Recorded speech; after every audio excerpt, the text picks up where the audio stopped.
Le XIXe siècle invente les races. La tendance à l'assimilation sera contredite par l'émergence d'une nouvelle forme d'animosité à l'égard des Juifs. L'antisémitisme, le terme est inventé en 1873, et par le développement parallèle du mouvement sioniste. Au XIXe siècle, cette hostilité sera nourrie par l'invention d'une science, celle des races. Une frénésie de classification des peuples s'empare du monde scientifique et intellectuel. Et qui dit classification dit souvent hiérarchisation. Elle sert de justification à l'aventure coloniale et à la nécessaire domination des Blancs. Jules Ferry expliquait en 1885 « Je répète qu'il y a pour les races supérieures un droit parce qu'il y a un devoir pour elles. Elles ont le droit de civiliser les races inférieures. » Jusque dans les années 30, dans la France républicaine et en Europe, les zoos humains sont une attraction recherchée. On y exhibe des peuplades primitives. Le bon citoyen accourt pour découvrir ce que la grande presse qualifie alors de bandes d'animaux exotiques accompagnés par des individus non moins singuliers. Entre 1877 et 1912, une trentaine d'exhibitions ethnologiques de ce type se déroulent au Jardin zoologique d'acclimatation à Paris, avec un constant succès. Les Juifs seront victimes des mêmes doctrines, de la même science des races.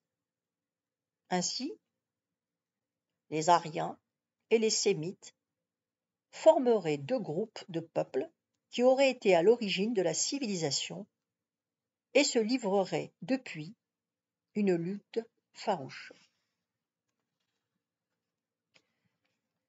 C'est sur cette vision que s'appuie l'antisémitisme. Mais il s'enracine aussi dans le regain de nationalisme qui balaie l'Europe en cette fin de XIXe siècle et s'accompagne d'une hostilité accrue à l'égard des étrangers, de l'extérieur comme de l'intérieur. L'antisémitisme, remarque l'historien Henri Lawrence, rejoint l'antijudaïsme traditionnel, le malaise des chrétiens devant l'affirmation de la société laïque, l'émergence des nationalismes et la généralisation de l'interprétation raciale de l'histoire.